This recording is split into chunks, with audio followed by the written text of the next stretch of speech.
Hello बच्चों, हमारे इस प्यारे से चैनल में आप सभी का बहुत बहुत स्वागत है। आज हम इस वीडियो में जानेंगे कि सार्थक अंक क्या होते हैं या जिसे हम अंग्रेजी में सिग्निफिकेंट फिगर्स कहते हैं वो क्या होते हैं तथा उनकी परिभाषा तथा उनकी पहचान। आज इस सब के बारे में हम जानेंगे। तो चलिए शुरू करते हैं। तो सार्थक अंक जिसे हम अंग्रेजी में सिग्निफिकेंट फिगर्स कहते हैं, तो सार्थक अंक की परिभाषा क्या होती है? तो किसी मापी गई भौतिक राशि के परिमाण को शुद्ध रूप से व्यक्त करने के लिए कम से कम जितने अंकों की आवश्यकता होती है उन्हें ही हम सार्थक अंक कहते हैं। या हम इसे सिंपल भाषा में कह सकते हैं कि कोई दिया गया अंक है, यदि हम उसको शुद्धतम रूप में व्यक्त करना चाहें तो उसको व्यक्त करने के लिए हमें कितने अंकों की आवश्यकता होती है उन्हें ही हम सार्थक अंक कहते हैं। तो चलिए सबसे पहले हम इसका एक उदाहरण देख लेते हैं। तो जैसे किसी वस्तु की जो लंबाई है वो 2.2 सेंटीमीटर दी गई है, तो इसमें सार्थक अंकों की संख्या 2 होती है। तो चलिए अब हम जान लेते हैं कि सार्थक अंक किस प्रकार ज्ञात किए जाते हैं तथा इनके ज्ञात करने के कुछ नियम हैं, उनको भी हम पढ़ लेते हैं। तो किसी संख्या में सार्थक अंकों की संख्या ज्ञात करने के निम्नलिखित नियम हैं। तो नंबर 1 है, किसी भी संख्या में सभी अशून्य अंक सार्थक अंक होते हैं। अशून्य मतलब ऐसे अंक जो शून्य न हो, शून्य को छोड़कर सभी अंक अशून्य होते हैं। तो मैंने अभी क्या बताया कि किसी संख्या में सभी अशून्य अंक सार्थक अंक होते हैं। तो जैसे यहाँ पर उदाहरण दिया गया है कि 2.6325 में 5 सार्थक अंक हैं, जो 26325 ये सभी संख्याएं दी गई हैं ना, ये सभी सार्थक अंकों की कैटेगरी में आती हैं। तो क्योंकि ये सभी संख्याएं एक अशून्य हैं, इसलिए सभी सार्थक अंक होंगी। तो चलिए अब दूसरा नियम देख लेते हैं।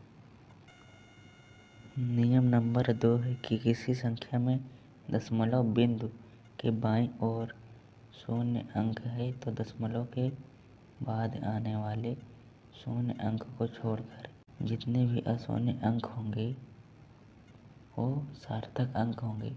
इसमें एक नोट पॉइंट है कि दशमलव के पहले वाला शून्य सार्थक अंक नहीं होता है। तो मैंने अभी आपको बताया कि यदि किसी संख्या में दशमलव के बाईं ओर शून्य अंक है तो दशमलव के दाएं ओर या दशमलव के बाद शून्य अंक को छोड़कर जो शुरू में शून्य अंक आते हैं उनको छोड़कर शेष बाकी शून्य या अशून्य अंक सार्थक अंक होते हैं। जैसे हम एग्जाम्पल्स के लिए देख लेते हैं कि जैसे यहाँ पर दिया गया है कि 0.00062, इसमें दशमलव बिंदु के बाईं ओर शून्य अंक है। दशमलव के बाद वाले जो शुरुआत में शून्य अंक आएंगे इनको छोड़कर बाकी जो अशून्य अंक होंगे, या जिसे हम इसके आगे कोई जीरो लगा देते हैं, शून्य अंक लगा देते हैं, तो ये भी सार्थक अंक की कैटेगरी में आएगा।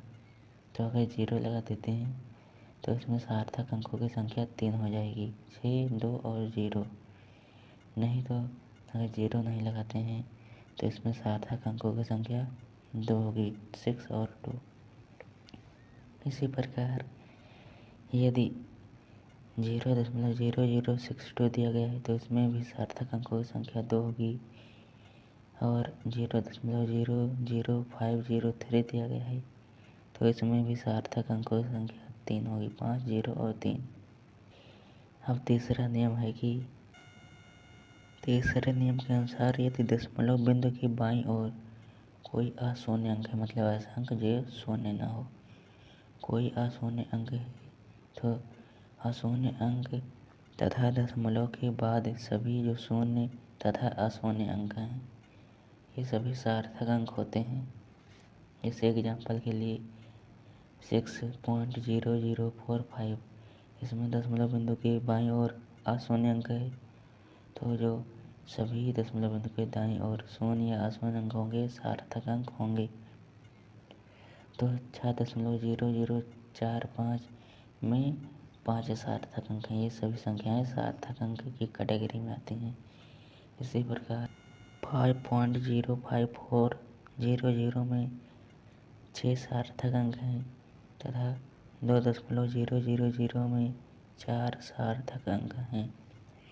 इसका मतलब यह है कि दशमलव बिंदु के बाईं ओर यदि कोई नॉन जीरो या अशून्य अंक आ जाता है तो दशमलव के बाद वाले चाहे शून्य अंक हों या अशून्य अंक हों, ये सभी सार्थक अंक की कैटेगरी में आते हैं। तो आशा है मैंने अभी आपको जितने नियम पढ़ाए हैं वो सभी आपको समझ में आए होंगे। तो चलिए अब आगे के कुछ और नियम जान लेते हैं। तो नियम नंबर 4 है कि किसी पूर्ण संख्या या ऐसी संख्या जिसमें दशमलव अंक नहीं है, ऐसी संख्याओं में जो शून्य संख्या के अंत में आते हैं वे सार्थक अंक नहीं होते हैं।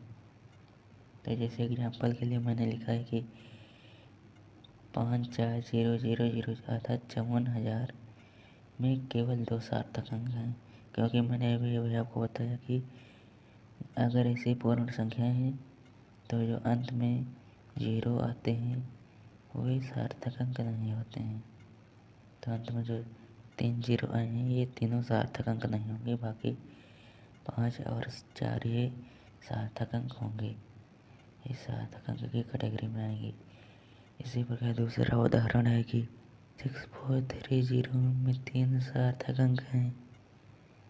तो चलिए अब हम सार्थक अंकों की पहचान का आखिरी नियम जान लेते हैं कि यदि किसी संख्या को 10 की घातों में लिखा जाता है तो सार्थक अंकों पर कोई प्रभाव नहीं पड़ता है।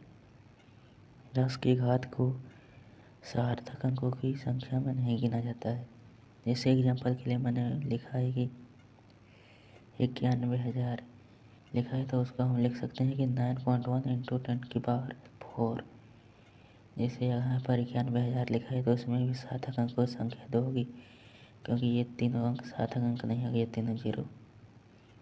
उसी प्रकार से हम 10 की घात में लिखें तो 9.1 10⁴, जो 10⁴ है सार्थक अंक नहीं होंगे, तो इसमें भी सार्थक अंकों की संख्या 2 होगी, 9 और 1। उसी प्रकार 0.00093 में भी सार्थक अंकों की संख्या 2 होगी, 9 और 3। अगर 10 की घात में लिखें तो इसमें भी सार्थक अंकों की संख्या 9 और 3 होगी। तो आशा है कि आपको सार्थक अंक निकालना समझ में आ गया होगा। तो यदि सच में आपको सार्थक अंक निकालना आ गया है तो चलिए अब हम इसके कुछ क्वेश्चंस कर लेते हैं। तो जैसे यहाँ पर मैंने आपके लिए क्वेश्चन और आंसर लिख दिए हैं।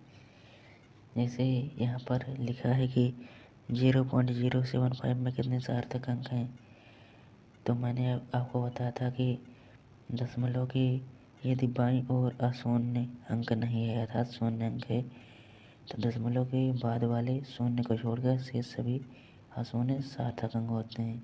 तो उसी प्रकार यहाँ लिखा गया कि 0.075 में 2 सार्थक अंक हैं। जो 0 होगा दशमलव के बाद ये सार्थक अंक नहीं होगा, इसमें सार्थक अंक केवल 7 और 5 होंगे। उसी प्रकार यदि 3 2 0 दिया गया है तो उसमें सार्थक अंक की संख्या 3 होगी, 332। ये 0 है, सार्थक अंक नहीं होगा। उसी प्रकार 1.01 10⁵ में 3 सार्थक अंक होंगी और 1000 दिया गया है, इसमें 1 सार्थक अंक होगा 1। ये जो 0 दिए गए हैं सार्थक अंक नहीं होंगे। तो आशा करता हूँ कि आप सबको यह वीडियो पसंद आया होगा और अच्छे से समझ में भी आया होगा। यदि पसंद आया हो तो ज़्यादा से ज़्यादा शेयर करें तथा ऐसे ही नॉलेजेबल वीडियोज़ पाने के लिए हमारे चैनल GR क्लासेज गंगाराम को सब्सक्राइब कर लें। हम आपसे मिलेंगे अगले वीडियो में, तब तक के लिए धन्यवाद। जय हिंद।